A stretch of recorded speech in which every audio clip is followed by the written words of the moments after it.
और बाबूजी कैसे हो? नाश्ता वास्ता हुआ कि नहीं तुम्हारा? नाश्ता हुआ बेटा, क्या करें। जब से नई बहू घर में आई है ना, पूरा एकदम कलेश मचा हुआ है एकदम। इसीलिए बोल रहा था शादी मत करो। अभी क्या उम्र थी मेरी, शादी कर दिए तो भोगो। अरे बेटा, अब क्या उसके माथे पे थोड़ी लिखा था। लिखा नहीं था तो कोई बात नहीं, अब झेलो। अब कहाँ बोल रहे हो कि ऐसे प्रॉब्लम है, ऐसा प्रॉब्लम है? अरे तो तुम भी तो समझा सकते हो। कहाँ समझाऊँ, कैसे समझाऊँ, समझ ही नहीं रहे, क्या करूँ? तो क्या मैं जाऊँ समझाने? अब मुझे नहीं मालूम, जो करना है करो, सुनो जो सुन रहे हो। देखिए बाबूजी, इसीलिए समझा रहा था आपको, शादी बार बार नहीं होती है। आज सुबह सुबह ये दोनों बाप बेटे मिलकर क्या फुसुर फुसुर लगा रखे हैं। चलो आज देख ही लेती हूँ।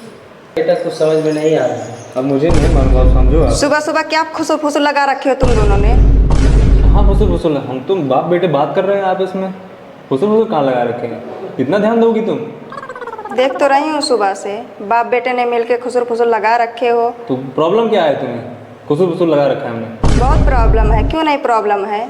ऐसा है, अगर मेरे बारे में बात हो रही है ना तो बहुत बुरा होगा। बदतमीज, बाप के सामने जुबान लड़ा रही है। और ये क्या है, सर पे पल्लू नहीं है? बाप के सामने शर्म नहीं आती तुझे? पल्लू डाल तुरंत, सर पे पल्लू डाल। ओहो, तुम्हें क्या लग रहा है धमकाने या डराने से मैं डर जाऊंगी? ऐसा कभी नहीं हो सकता। यही बात तो सासू माँ बोलती हैं, पल्लू डाल कर रखा करो। मैं मॉडर्न जमाने की लड़की हूँ, ऐसा कभी नहीं करूँगी। समझा दीजिए अपने माँ बाप को। अभी बताती हूँ तुम दोनों को। रुको, भैया के पास अभी फ़ोन लगाती हूँ। इन लोगों के पास जितनी चर्बी है ना सब झड़वा दी। लो बेटा, बहू हाथ से निकल गई है, बच बचा के रहना, पता नहीं कब क्या करवा दे। सही बोल रहे हो बाबूजी, बच बचा के रहना। जय काली माई।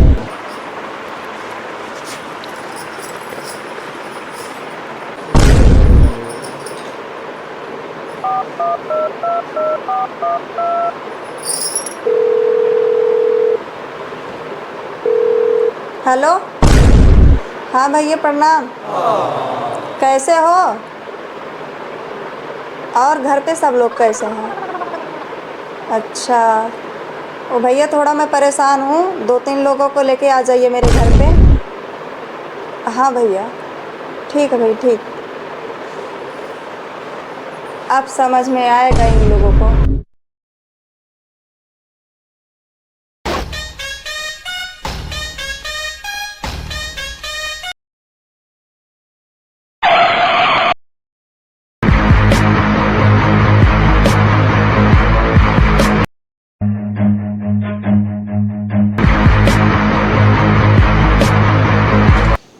बाबूजी प्रणाम।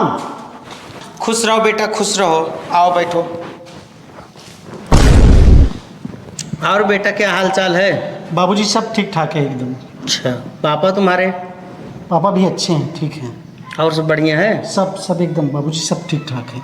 कैसे आना हुआ भैया, कोई दिक? बाबूजी मम्मी बोली कि कई दिन से हाल चाल दीदी की नहीं मिल रही थी। अच्छा। और बोली कि जाके हाल चाल लेके आओ, वैसे घूम के आओ। हमने कहा चलते हैं, घूम के आते हैं। अरे बेटा बहुत अच्छा, बहुत अच्छा। आप लोगों से मुलाकात भी हो जाएगी। बिल्कुल बिल्कुल। वैसे बाबूजी जीजा जी कहाँ हैं? दिखाई नहीं दे रहे हैं। दीदी भी नहीं दिखाई दे रही है। कहीं गए हैं क्या? नहीं, कहीं गए नहीं, कमरे में होंगे, कुछ करते होंगे। तो बाबूजी सब ठीक ठाक है ना? बढ़िया है।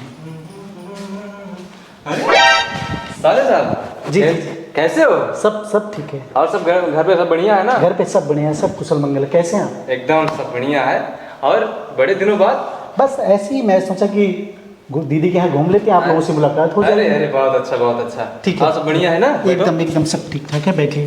हाँ। क्या चल रहा है घर पे? बस ऐसे घर पे सब अच्छा है, सब बढ़िया चल रहा है। चलो ठीक ही चाहिए। हाँ।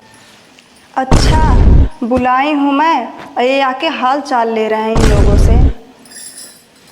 और बताओ साले साहब, बाबूजी की जो दवा चल रही थी, आराम है उनको कि नहीं? जी एकदम आराम है उनको। इस बार जो दवा लाए थे ना, हाँ। उससे उनको बहुत आराम मिला। काम कर रही दवा? काम कर रही दवा। चलिए। और डॉक्टर साहब ने बोला है इसी अगले महीने फिर दिखाने को। अरे भगवान ठीक कर दें, कोई दिक्कत नहीं है। टेंशन जी बहुत आराम है। और जीजा जी दीदी नहीं दिखाई दे रही हैं। अरे कमरे में होंगी अपने, और क्या। वहीं होंगी, लेटी होंगी, नहीं तो कुछ कर रही होंगी। कुछ सब तबीयत तो ठीक ठाक है? नहीं, सब ठीक है, कोई दिक्कत नहीं, सब बढ़िया है, ठीक है। एकदम सब बढ़िया है, कोई दिक्कत नहीं, मज़े में है एकदम। मिल गए हैं? मिल लीजिए, कोई दिक्कत नहीं, अपना ही घर है, मिल लीजिए मिल लीजिए।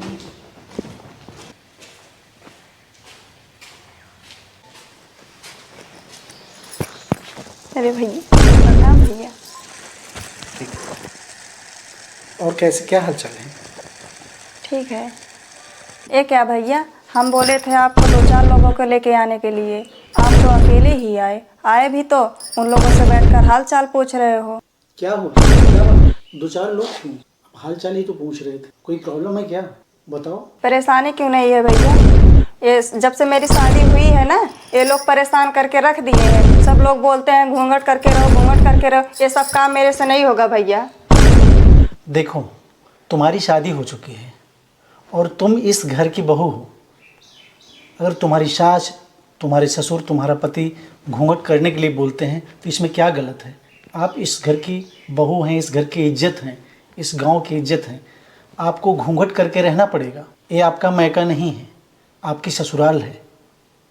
हर घर की बहुओं का एक घूंघट जो है गहना है।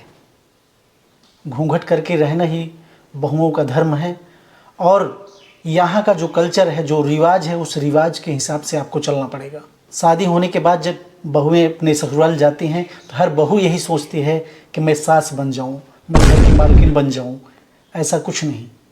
आप इस घर में रह के, इस घर के रीति रिवाज से रह के अपने सास, अपने ससुर, अपने परिवार और अपने पति का पहले दिल जीतो, उनको खुश करो, फिर उसके बाद मालकिन बनने की कोशिश करो। आप इस घर की बहू हो। अगर आपकी सास आपको घूंघट करने के लिए बोलती है तो इसमें क्या गलत? देखो छोटी, शादी होने के बाद जब कोई भी लड़की ससुराल जाती है तो वहाँ अपनी ननद को बहन समझे, अपनी सास को माँ समझे, अपने ससुर को पिता समझे और अपने पति को पति समझे। वही एक पत्नी का धर्म है।